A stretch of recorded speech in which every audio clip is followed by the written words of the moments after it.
Busting the myth about men and sex. We're going to dive into this conversation today. And I'm so excited to have Barbara Boley in the house. She's an Ivy League anthropologist, sex educator who does research on sex and dating and relationships, all from that, also from that anthropological perspective. So welcome, Barbara, in the house. Oh, it's wonderful to be here with your fantastic audience. Yeah. Well, for those really quickly, I mean, we're going to dive into this in this conversation in a second about busting the myth, but I just want you to know something. Barbara and I connected through a dating app about a couple months ago, excuse me.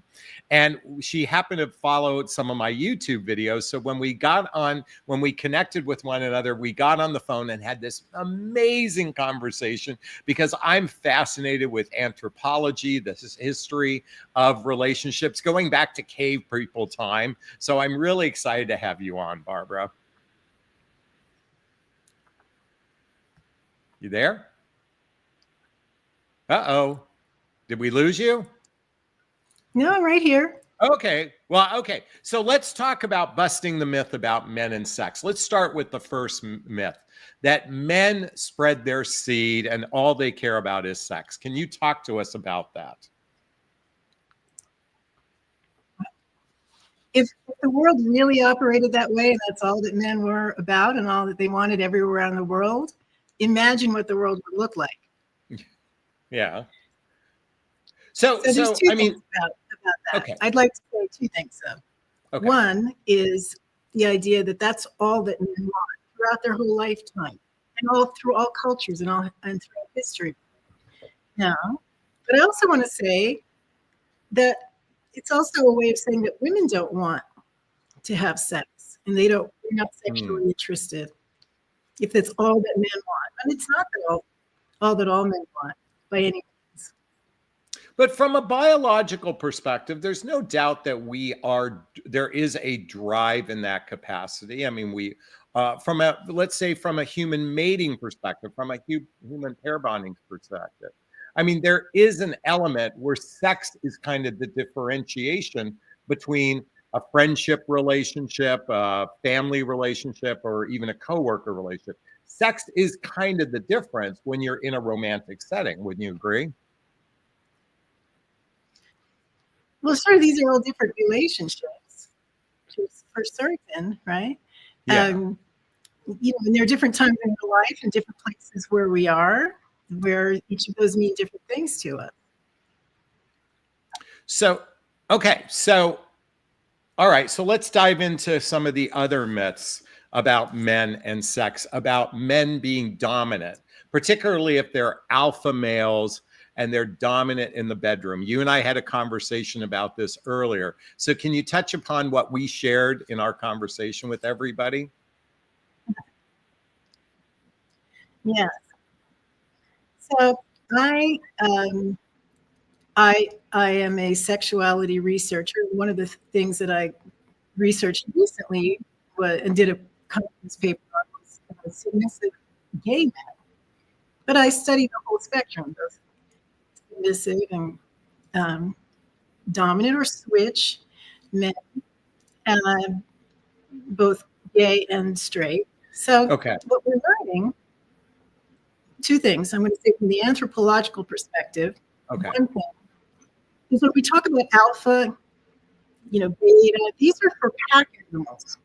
Okay. This is for like wolves, and where there's sort of pack and there has to be one leader. That's not the model for humans. Okay. So we can have people who have more dominant traits, who are leaders, but we're not looking for that one individual who is the alpha. So we're using a model for a different kind of mammal in that whole scheme.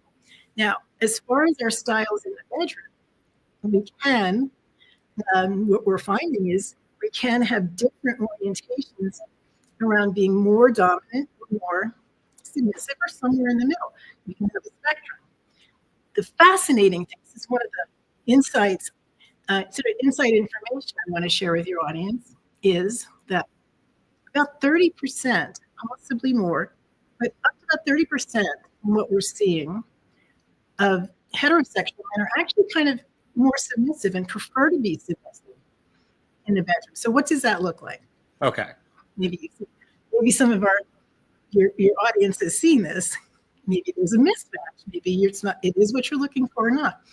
I remember our parents' generation used to have that saying, she wears the pants in the family, Yeah. or the older generation. So that's been a thing for a while. This is nothing new.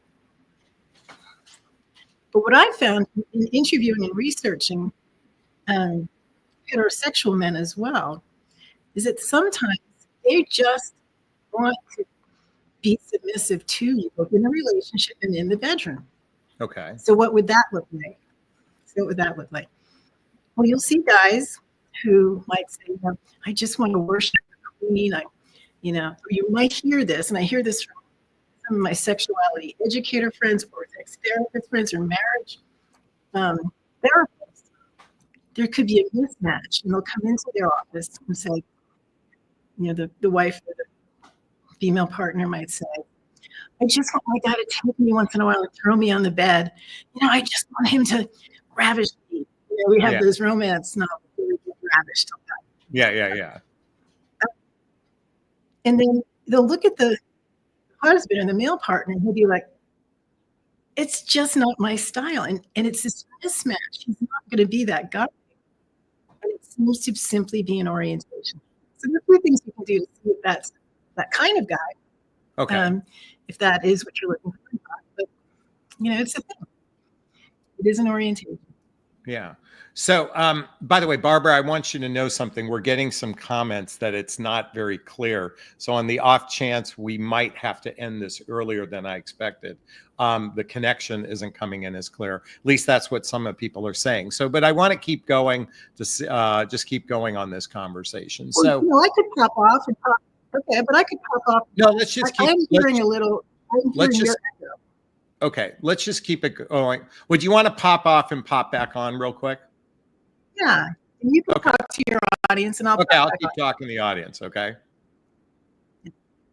All right, Barbara's going to pop off, everyone, and we're going to wait till her to come back on. So I want to repeat something that she just shared because I think this is fascinating, particularly when it comes to the perspective that men are like alpha type of males. It's alpha really is from the perspective of pack animals and doesn't necessarily apply to human beings per se, but there's certainly men who are dominant. And there are certainly men who are very successful, very accomplished, and have a dominant nature. But what was interesting in her conversation that she was sharing with us is that in those there are roughly, I think she said, 1/3 of men who actually prefer to be more submissive in a relationship, or they certainly prefer to be more submissive in the bedroom. And it's interesting because she and I had some conversations about this. We've had a number of extensive conversations about how there are some men in particular that might be outwardly dominant, and yet that they have this need to be submissive in their romantic life. So it might make sense for some of you that have come to me and said, hey, look, Jonathan, I'm with a guy who isn't very aggressive in the bedroom. And again, that kind of takes into consideration that narrative, that myth that men are only seeking sex and they're the hunters and they're dominant and that sort of thing. But certainly now, certainly with Barbara and her research studies and that sort of thing, that isn't necessarily the case always. So I think we just want to draw attention to that this exists, that not all men are driven by sex per se, like what we talked about before. We really didn't get into the hunter mode, but and I want to touch upon that when she comes back in just a moment. So let's give her a few seconds to rejoin us and we can have this conversation keep going about the differences between men and women when it comes to sex. One of the things that Barbara is also an expert on is that she is an expert in menopause, and she's certainly an expert or a sex educator for women, particularly in this area. And there's a lot of myths around women and their sexuality. In menopause, certainly I know quite a few men have certain perceptions on this. So we're going to dive back into this right now. Barbara is back in the house. Let me add you to the stage. There you are. All right, let's hope this works, okay? So I was just Sure. recapping what you were just sharing about men being dominant in their professional capacity, in their outward appearance, but they might actually be submissive more in the bedroom. And this has become, from your research, you're noticing more and more about this. But I touched upon something while you were away, and I mentioned how one of your areas of expertise happens to be about women's sexuality, particular women going through menopause. And you have a website. I just want you to share it with everyone. It is posted below. So if you could share your website with everybody. Thank you. Thanks. This is a very important thing for women who are in midlife and in the dating world, as I am. I'm going to be 65 this year, and I've been single. I'm a widow. I've been single. Wait a minute. I thought you were 35. Well, I'll tell you my secret, and it has to do with finding the best science for aging and for women and sexuality, especially around menopause. Okay. So I've joined with a colleague of mine, Dr. Joy Swan, who's a very renowned sexuality educator. And we formed a group called the Pause Professors. So it's pauseprofessors.com, in which, and we're just launching. So this is brand new for your audience. It's free to subscribe. So we're here to not just perform the best research, give you the best research. And if you saw Joy as well, Dr. Swan, you'd see she looks amazing. She's in her late 50s. And our secret is that we have the gold standard for menopause treatment, and that is hormone replacement therapy.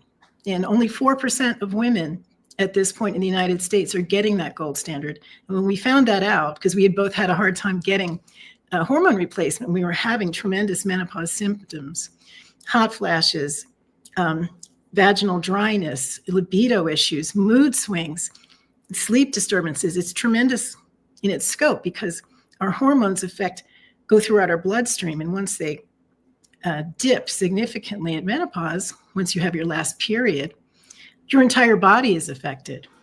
Yeah. And it continues for the rest of your life. Some of the things we see in aging: bone loss in women, the osteoporosis that many women get as they get older. Sexual issues, where your vagina changes because your entire body is changing. So these things can happen.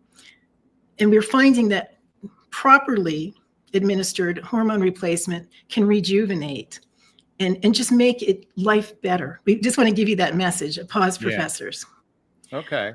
Maria says I'm doing hormone replacement. Yeah. Maria, I would love for you to sign up and we talk amongst us girls, as it were, about this. Well, we have pause parties. We're launching pause parties where we just get together and talk about our experiences and give each other advice on what's worked, the kind of trials and tribulations we have sometimes as well, and trying to get treated and what works. As sometimes we hear from our doctors like, no, but we're also finding that most doctors don't know the current research. So we're here to help and provide that. Okay, so all to say, it's in dating. I'm just going to say one quick thing. Just in dating, if you aren't familiar with the changes that are going to happen to you, ladies, as you go through menopause and how it may affect your dating life and your relationships, I think it's really important to get that knowledge. So you're not blaming yourself for things like low libido, mood swings. Like some of these things are simply hormonal and can be addressed. Okay. So coming back to myths, because I know this is something I heard, this was years back, but and this is not me saying this is what I've heard, is that as women age and they go through menopause, that their libido drops dramatically and they don't want to have sex. And I've heard this from a lot of men and a lot of other people. This was what, and again, I don't subscribe to it, but that's a myth, right? To some degree. Well, so let's look at the myth part. Okay. And I always say, as an anthropologist, all humans develop myths to try to understand what's happening. So I think what we're hearing here, so when I hear all women, all men, all the time, there's no all the time, never always in virtually anything in life, right? Yeah. So do all women stop losing interest in sex and when they hit menopause? No, not at all. Is it a challenge? Are there Okay. many women, myself included, who, when we have that dip, as somebody said at the pause party we had on Friday, for example, I didn't have that button to push. I didn't have that button to push because your hormone changes can affect your libido. Okay. All to say that it does happen to many, many women. I don't want them to blame themselves, but I also don't want them to abandon the idea like, I don't have any interest in sex and I never will again. I want to help you because I think it's unless you're looking for somebody who's also not interested in sex in a relationship, and that can happen. Yeah, sure. If that's your decision, you go on a celibate journey. I'm all for whatever journey is yours. But many of us would kind of prefer to have a sex drive to some extent and connect with somebody as a partner. And there are many women who do not lose their libido, their sex drive. So it's no one size fits all. Whenever I hear something like all women, all men, they all lose interest. It's like, you've just had some bad experiences lately. Probably. No, believe me. Yeah, no, as a coach, and you and I've talked about this, it's kind of easy. You have a bad experience, then either all men are bad or all women are bad. And there's been a few bad apples in your life and that sort of thing. So let's go back to sex from an anthropological perspective, or let's go back in time a little bit.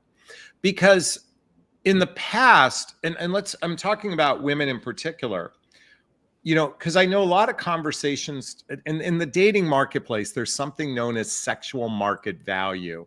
And I don't subscribe to the philosophy behind it, but there seems to be some narrative that a woman's value is based on her capacity to be physically intimate. Again, I don't subscribe to this. But in the past, say 50, 100 plus years ago, was it kind of, when a woman reached a certain point, was her capacity, I don't know how to properly say this. Well, let me say it a different way. I think women are more beautiful, more attractive than ever before in the ages of 50, 60 and above. And they're sexually desirable. That's the way I view it. But I get the sense it wasn't always that case. That's kind of what I wanted to address for a second and get your perspective on that. So as always with the human species, we need to ask what time, what place, what part of history are we talking about?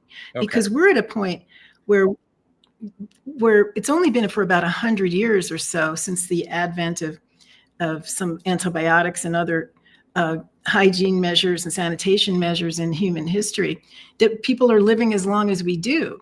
Yeah. Period. No pun intended. But all to say that throughout history, there weren't a lot of older women who survived childbirth and survived past 60 without they just weren't that many around. So we don't have a lot of models. It's our parents' generation where we really started seeing people live for, frequently into their 80s, 90s and beyond, perhaps our grandparents, depending on our age. So there almost isn't even a role model for what it's like to be a vibrant, interested, vivacious, vital male or female our age, especially women. Yeah. Now, the sexual marketplace I think you're talking about has more to do with your fertility. Okay. So it's not that women my age can't have sex or aren't interested in sex. It's just that, no, we're not fertile. Maybe that's a good thing. For you, if you're 60, are you looking to start another family? By the way, Doug wants to say, I agree with Jonathan. Women in their 50s and 60s, my experience, are very sexually desirable, more so than younger women or women who are younger. Okay, so thank you so much. Let's just say a few things about the tremendous advantages of being this age and what older women bring to the table. Yeah. And then this is me now speaking as a sexuality educator and researcher. Okay. Older women tend to know what they like. And a lot of younger guys like us because we're easier to please because they don't have to figure things out with us. I have had occasional friends with benefits. That's one of my choices at different times in life, as a widow. Or I always chose a younger partner a bit. I did because they're very vital and they enjoyed the connection with me. A lot of younger guys like an older woman. Yeah. Now, a lot of people our age, when they want to really connect for something long-term or permanent, or they want someone their age. You Yeah. want to be able to talk about things in common, have shared experiences Yeah. in his history. So the research shows that when somebody is serious, they would like to connect with somebody their age. It's a more complete relationship. Sure. But I want to say, ladies, that movie Stella got her groove back and that kind of thing. Yeah. You can be rejuvenated once in a while by a younger man. We did a play. I wrote a short little play. Yeah. About a date I went on with a 26-year-old. Now, it was just a date. I was not interested in him. He was interested in asking me a few questions as a sexuality educator. And in return, I said, well, could you help me move some boxes around my apartment where I just moved?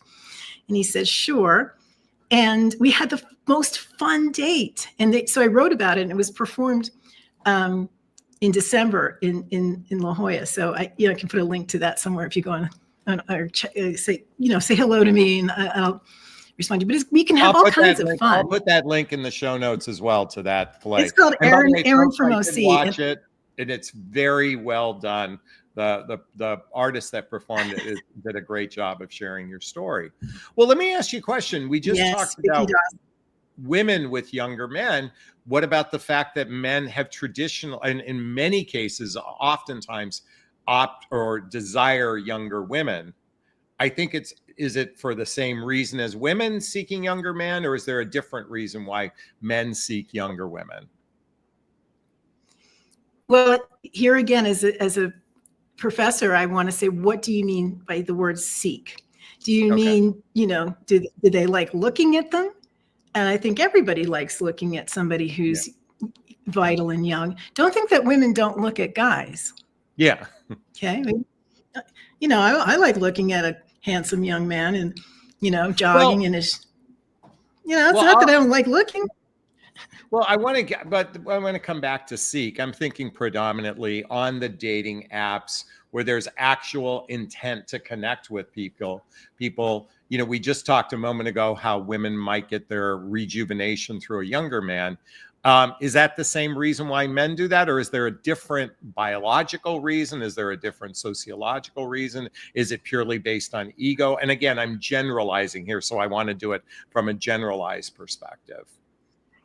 Well, I think this is where you and I, with our two areas of expertise, might overlap and create some new knowledge, some new understanding. So I'm going to ask you as a dating coach, how seriously do men, in midlife, look for women who are in their 20s or 30s as a strategy and something that they're pursuing long term? I don't see that happening often. That's different than enjoying looking at women, but do they really actively pursue them? That's my research question to you. Yeah, I would. My perception on this, I think if they're highly motivated by their ego, if they're in other words, they're only out for some sort of physical pleasure, they're in it for a short-term experience, I would say that number is rather high from that vantage point. And again, there's a lot of men have perceptions that as a woman ages, she might become more bitter, more jaded, more luggage, more baggage, all of these things. Now, that's the perception. I'm not saying it's accurate, but the way they might view it from that vantage point. I know in my own life, my last two relationships were women that were older than me. One was 1 year older. The other one was 10 years older. And in my current relationship, or at least it's a fledgling relationship right now, there's only a 3-year age difference between us because I do prefer a contemporary, somebody who can kind of match me. I'd like to know that somebody knows what the Partridge Family is, one of my TV shows that I like growing up. So, I'm going to get back to your word strategies to a degree. If I just have a strategy where I'm, I know that I'm not looking, maybe I'm recently enough widowed, I'm not ready for a long-term relationship. I might also have a strategy for somebody who I know I'm not going to, maybe I'm not ready. It's not fair for me to fall in love with them and bond with them. I'm just looking. I mean, at one point, shortly after I was widowed, I had a friend who was a cuddle buddy. You know, I just wanted to have that feeling of a guy snuggling on the sofa and watching TV. But I'm very intentional about what I want that way. I don't know if we actually got to the answer of what men are doing. If there's a time in their life where an older man is really searching for a permanent, full-time, committed relationship with a younger woman, I'm saying, like, whatever, you're not for me.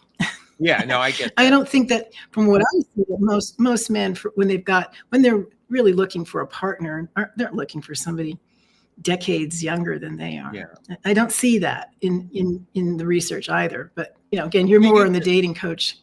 And you just mentioned cuddle buddy, but I want to dive into another area of this conversation. But before I do, folks, if you have a question for either Barbara or myself, there's a little chat box in the corner. Write the word question, then post the question thereafter. Or you can purchase a super sticker, super chat. There's a little $ in the chat box. All the monies from the super sticker, super chat goes to a scholarship fund in the name of my son, Connor Asley. That's a picture of him right there with his brother, Colin. He's my son who passed away over 6.5 years ago. And in his honor, we donate to causes like the Hoffman Process, Insight Institute, and scholarships to coaching as well. I'd love to get our goal tonight of $50. So I'd appreciate those super stickers. And if you want to ask a question as well, post it there.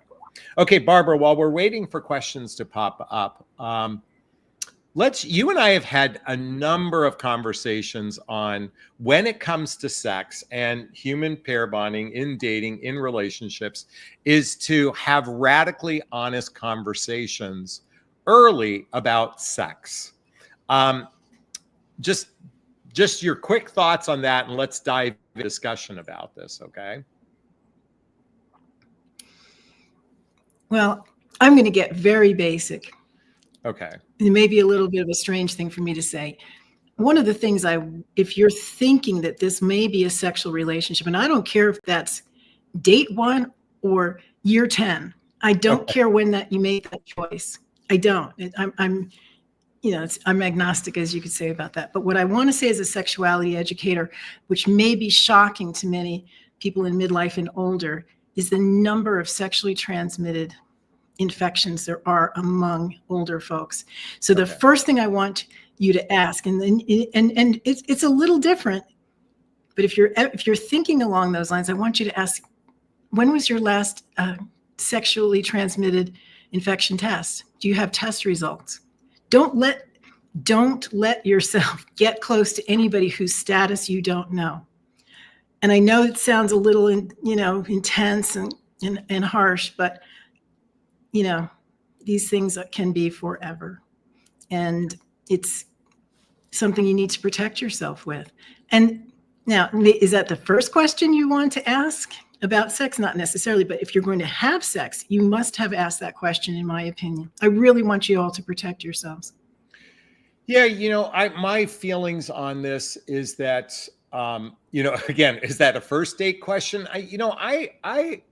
I don't subscribe to any sort of rules when it comes to getting to know another human being. Now, many who follow my channel know I have a different methodology. I believe in interrogating people. Now, let me say that with a little bit of tongue in cheek when I say interrogation. What I mean by that is what is an interrogation is getting to the truth. Okay. So to some degree, when you're getting to know someone, you want to get to the truth of who they are. What's their motivation? And even questions like what you just described. And by the way, a great, question to ask before physical intimacy is, when was your last STD test? And would you be even open to doing one if we chose to explore a sexual relationship? I think, why do we have to be so, not we being you and I, or, why do humans have to be so fearful asking a really really important question if two people are attracted to one another. Now, I just want to say this. If you're on a first date and there's no mutual chemistry, no mutual attraction, you can take that one question off the list.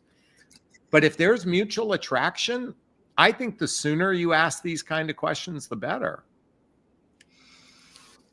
Well, you know me, and Yeah. you know, we've had this discussion as two people in the dating, relationship, sexuality space, you know, education space, that I think women, and I would like to give women the confidence. I'd like women to be able to say these things. It may seem radical, and I don't know. I do know why. I mean, we're afraid and ashamed. We're anxious and we're fearful and we're not confident. You know, it's not like we're born into this world being confident, asking and talking about sex. And a lot of women feel that, you know, if I say something about this, he'll get a bad idea. I'll get the wrong idea about me. I think things are changing. And I want to encourage your audience, because I know they're self-aware, self-reflective folks who've done the work. I want you to be part of this change, ladies in particular, and embolden yourself, but give yourself confidence. And that's part of what I do as a sexuality educator. You feel free to contact me. I think Barbara at pauseprofessors.com. I don't know if it's in, but I can help you. Yeah. I'm happy to have these conversations. I call it the pivot.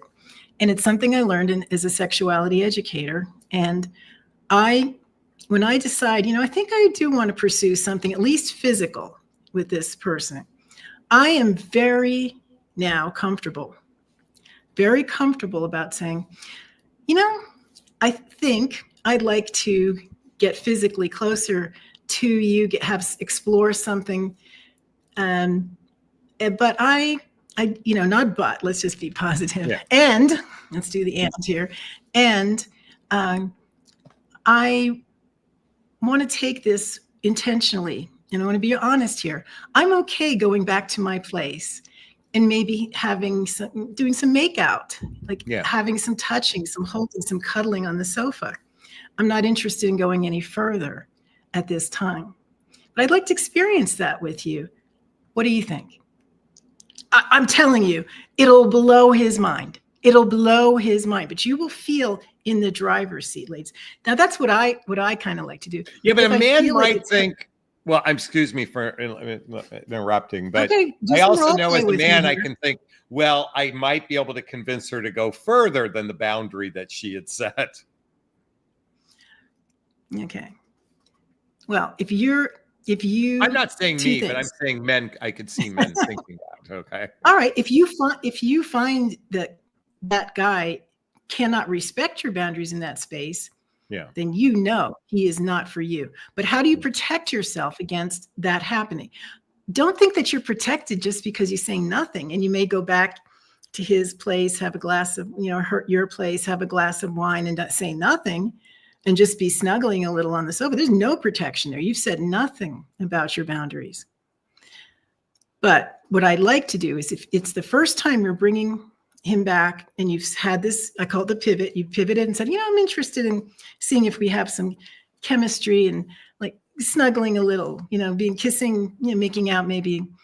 And you get home, I do this. I say, I'm going to text my girlfriend right now and let her know that I'm here with somebody that I haven't been home with before, and that I'll be calling, that I'll be texting her in an hour.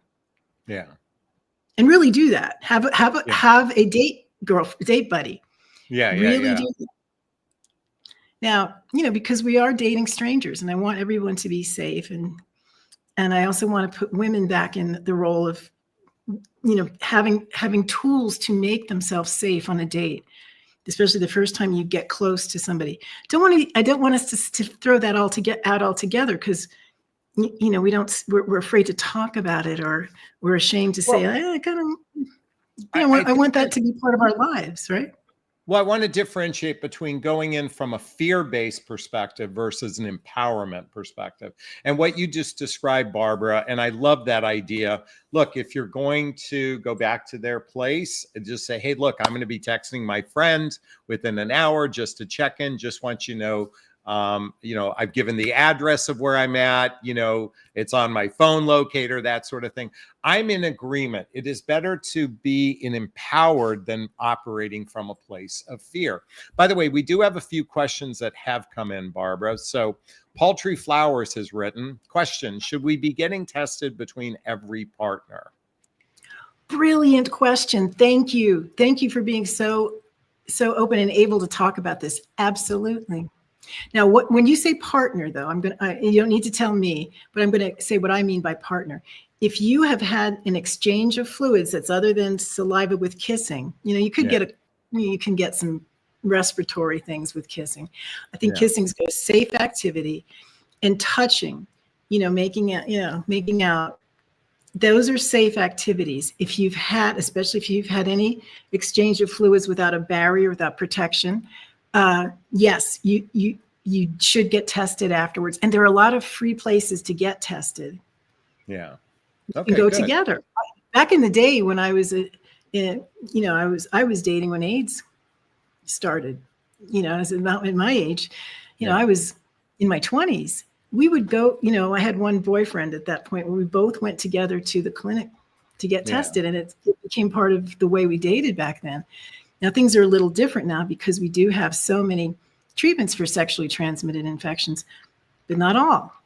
Yeah. And my goodness, the rate of sexually transmitted infections in nursing homes, in retirement communities is astonishing. That shocks. I mean, I've heard these statistics before. It's real. But I mean, how are they contracting it in the first place to be spreading it? I could see how it could be spread because. How? Do I need to get that basic with you, John? Well, because I look at people in nursing homes like my mom and dad, so I treat it like that's my vantage point of viewing this, because I can't picture them having sex. But I'm saying this a little tongue in cheek, but no, I've heard this, and it's shocking to hear how prevalent sexually transmitted diseases are in assisted living, nursing homes, that sort of thing. There is a place called the Villages in Florida, which is a very large retirement community, and it's a pretty active community. People in the golf go around in their golf carts. The people wear armbands, or they put little symbols on their golf carts or in front of their homes about the kind of sexual activity they want to engage in. Maybe they're swingers, maybe they're nudists. It's clothing optional, you might. Wild. It's wild what's going on in this. That's the kind of brave new generation there. That's the first group of really elders, right, who lived long enough and are hanging out together. Even surprises me, and I'm going to be at that point eventually, right? But I'm guessing if we're feeling healthy, we're going to be there too. It's wild, though. Wait. I want to come back to this. So there's armbands that they wear. Is that their sexual preference? Is that their kink? Is that their fetish? Is it color coded? So it's like back in the day. Yeah. The gay men used to have that hanky code about the kind of things they were a top or a bottom or something, or what kind of things they were into. Now, it's not the same code. And I want to say, if anybody wants to do some research, apparently nobody's really done a true study on this, but it's the reports from the field, including an emergency room nurse who spoke to us a couple of weeks ago in a conference on aging and sexuality, was saying the amount of things that are coming into the emergency room where people have to have them removed from their orifices. I'll just say. Okay. Older folks is wild. Please do not put any vegetables up inside you. That's not. There are other toys for that. Vegetables are not the thing to. But it's crazy. Not crazy. It's wild. So Heart Alive today says the nurses that work in these nursing homes make sure it's consensual, and if so, they close the door and quietly walk away. Oh my God! You know what? I wasn't planning to go down. I wasn't planning on going down this road, but I'm now completely fascinated with, I don't know what to call it, aging sex or whatever, but here in the 55 and older communities, it sounds like it's just a bevy of sexual activity going on. Well, I'm going to say a couple. First, we've got Viagra. Yeah. Yeah. And we've got women who may, know how to stay, more, vital and have capacity to have sex then. But I want to be clear too, you need to be careful. If you're very, very old, it's not quite the same, but there's so many wonderful things you can experience, and they've got a lot of free time if they're fairly healthy. Why not? I mean, they can't get pregnant, but they can get STIs.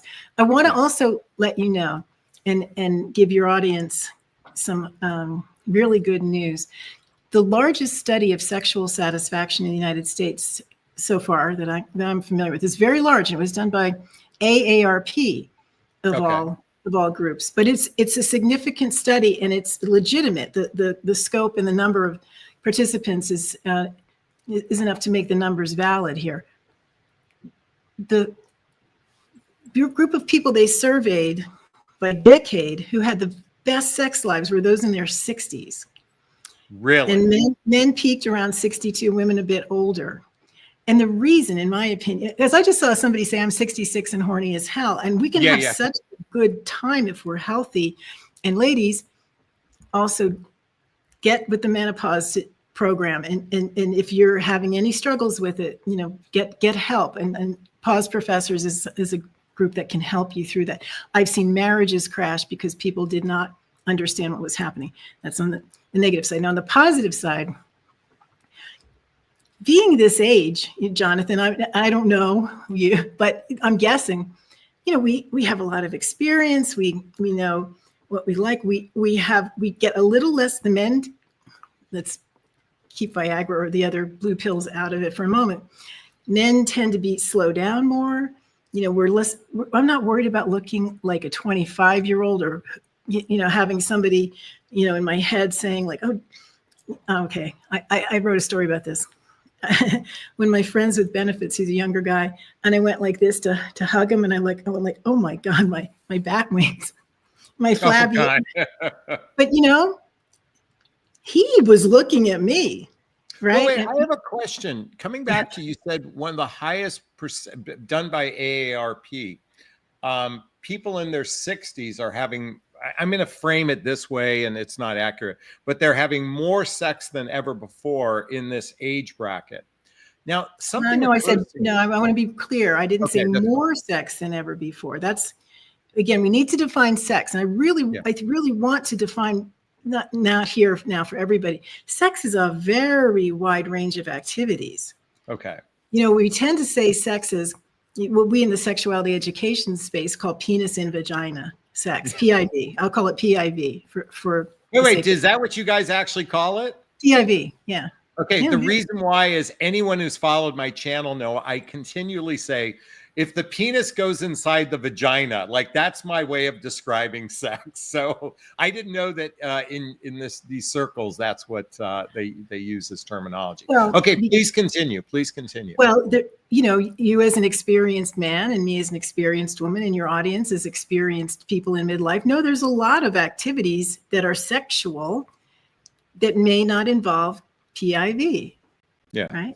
And a lot of good fun could be had. So do we literally know that I don't think there's probably more PIV happening in our 60s, literally. I don't think there's more than ever. Let's honor women here. Our vaginas change. They do. I mean, we might be more sexual and enthusiastic and enjoy many different activities. But if you've got, with your blue pill, an erection that's lasting hours and hours, I'm just going to speak for myself, but I'm going to speak for a lot of women, promise.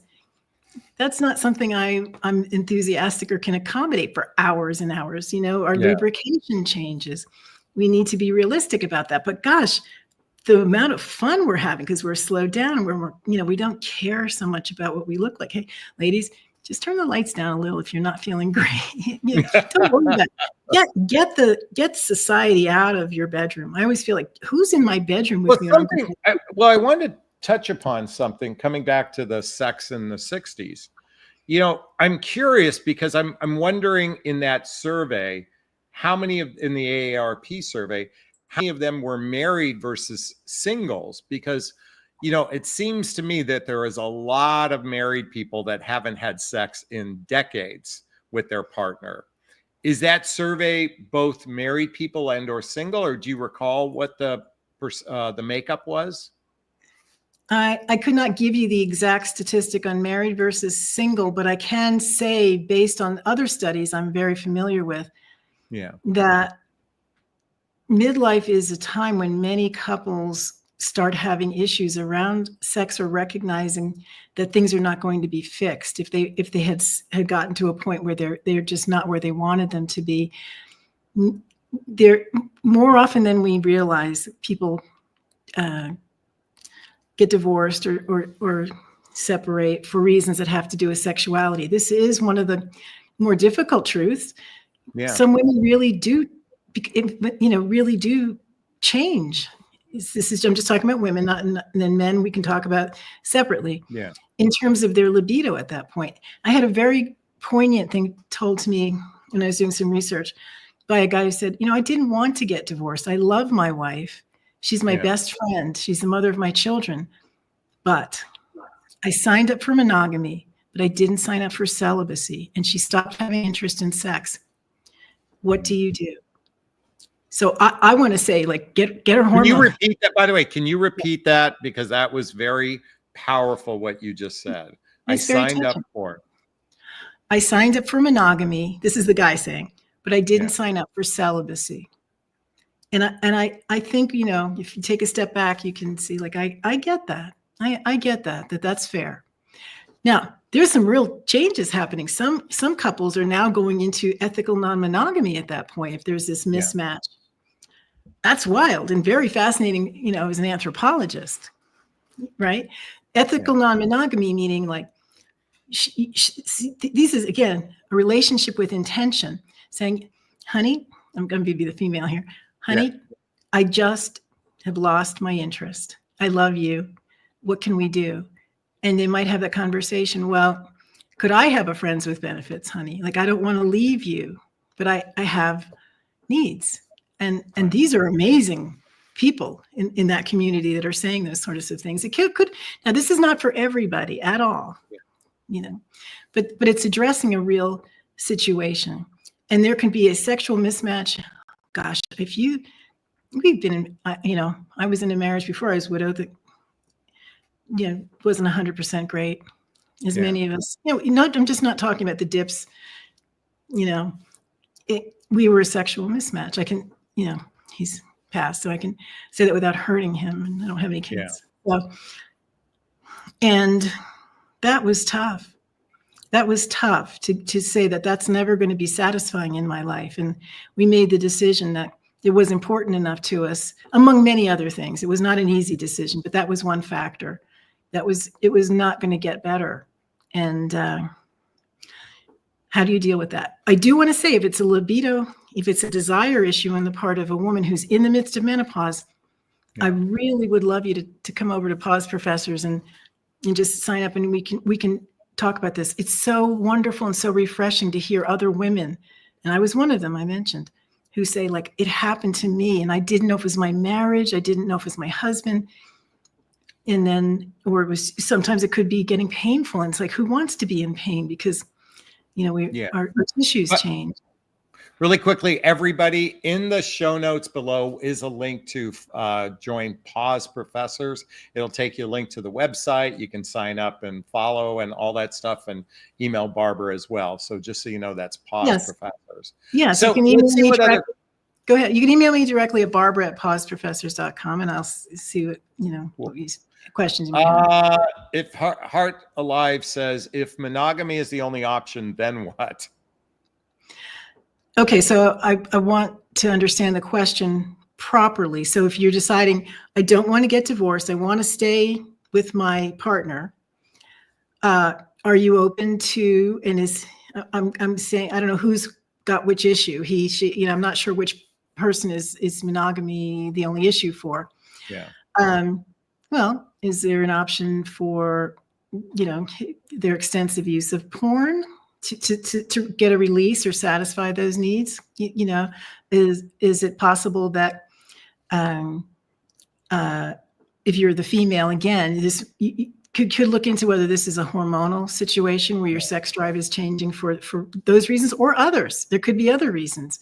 There are solutions if we're willing to have those difficult and sometimes painful and embarrassing conversations. But why suffer in silence? That's when I want to come back to something we said earlier. I believe the number one cause for divorce, in marriage is either a lack of sexual or physical intimacy or emotional intimacy in the relationship. So coming back to having these difficult conversations, and for some people, and I can understand how a person could say, hey, look, I signed up for monogamy, but not celibacy. And what are the alternatives? And I know this is an uncomfortable conversation for a number of people. Even Sharon says, regarding ethical non-monogamy, doesn't that blow trust out of the equation, not to mention self-esteem issues? Again, I look at ethical non-monogamy as two people agreeing to it. And if you agree to something, that's actually enhancing trust versus doing it covertly. And let's face it, covert sex or cheating or, is so prevalent. I think it's better to put it on the table than to shove it under the rug. Yes. So, Sharon's got a great question. It's going to, if it's done ethically, as Jonathan is saying, and with a conversation and support, and possibly with going to a marriage therapist who specializes in this, or a sex therapist, it's going to require a tremendous amount of trust. I mean, I know some people who are in this lifestyle, and it's like, I'm going to go away for a weekend, honey, next month. There's nothing, no surprise here. And the trust is also about, I'm always going to use protection.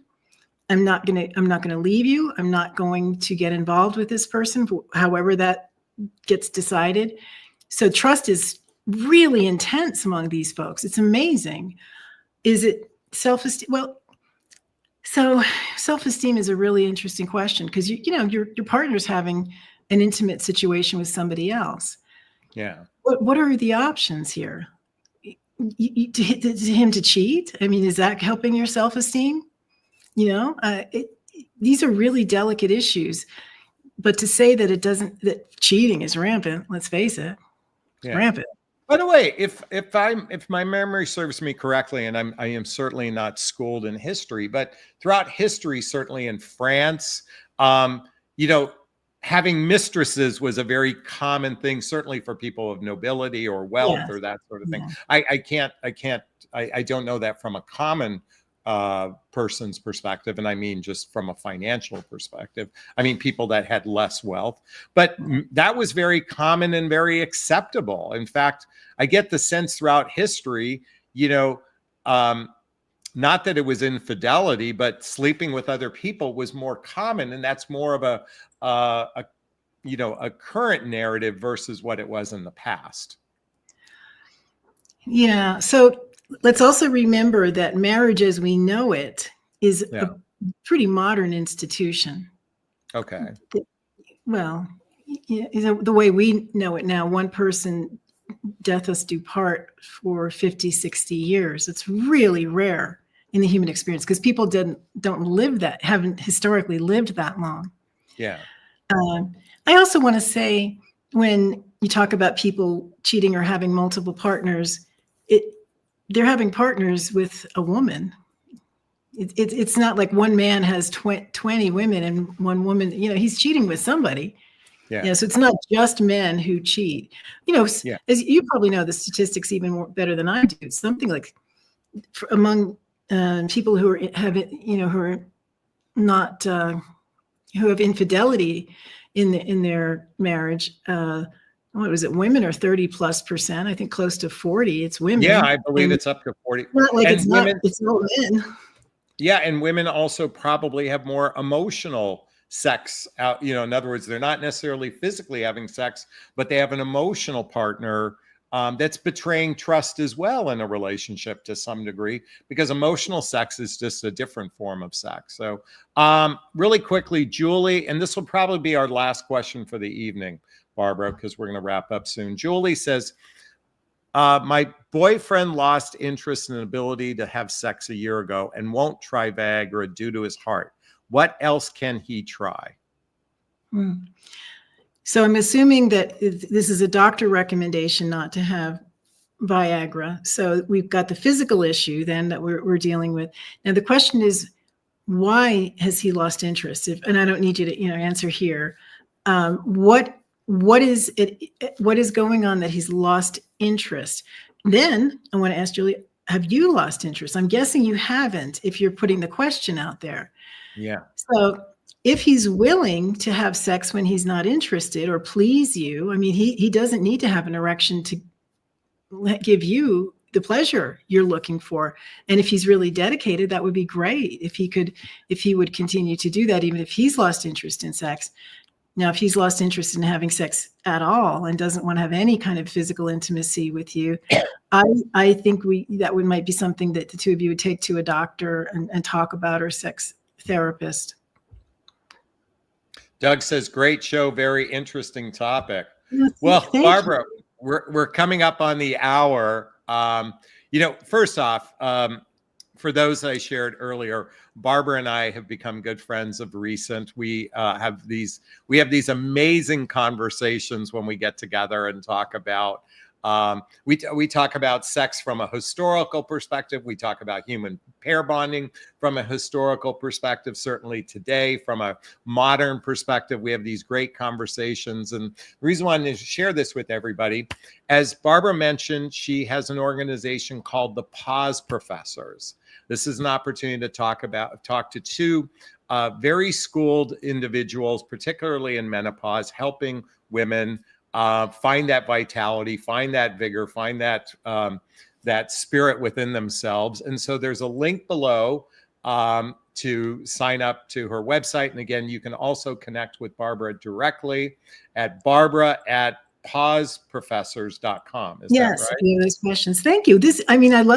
I lurk in your audience. Sometimes I love the questions. I love the deep dives and introspection that your audience has as what they bring to dating, which is just a plus. Yeah. It's just, it's a great group to talk to, but, to also talk about that next step about how to have a happy sex life, or if you make the decision not to have a sex life, but do that with intention at this stage. There's so many things we need to keep talking about. And come to pauseprofessors.com, ladies, and we'll talk amongst ourselves. And we're just getting off the ground with it, and we'd love to have you as among our first participants. Yeah. Everybody, don't forget to hit that like button as well, as Linda's saying. Barbara, for those who don't know, Barbara and I, like I said earlier, we have these amazing conversations. We believe in radical honesty. We believe being very upfront, having the more difficult conversations. And it may not be sexy. It may not be romantic. It may not be overly entertaining or not entertaining, but it might be even uncomfortable to even ask for that STD test. But I can say with a strong amount of certainty, when we operate from more of a authentic, vulnerable, transparent place, we actually build a deeper connection with someone. So that's my encouragement for everyone. Well, Barbara, I'm going to wrap up this video by first off suggesting to everyone, if you have a question, you're watching the replay, post a question below. We'd like to hear your thoughts. I'm sure Barbara will come back and review them as well. As always, if you find value in my videos, please hit that like button. Please share this video. Please subscribe to my channel. Hit that notification bell so you can be notified of new videos. And if you want to connect with Barbara or myself, just go to the show notes below or in the first comment, and you can connect with either one of us there. Well, Barbara, can I reach into the camera and give you a big, gigantic Jonathan Bear hug? Yes. Can I get one back? Oh, yeah. Well, you're my cuddle buddy at this very moment. Oh, well, thank you. I'm cuddling right back to you. Barbara, thanks so much. And I want to thank everybody who is on tonight. Wishing you all a super duper wonderful evening. Be well. Bye-bye now. Bye-bye. Thanks.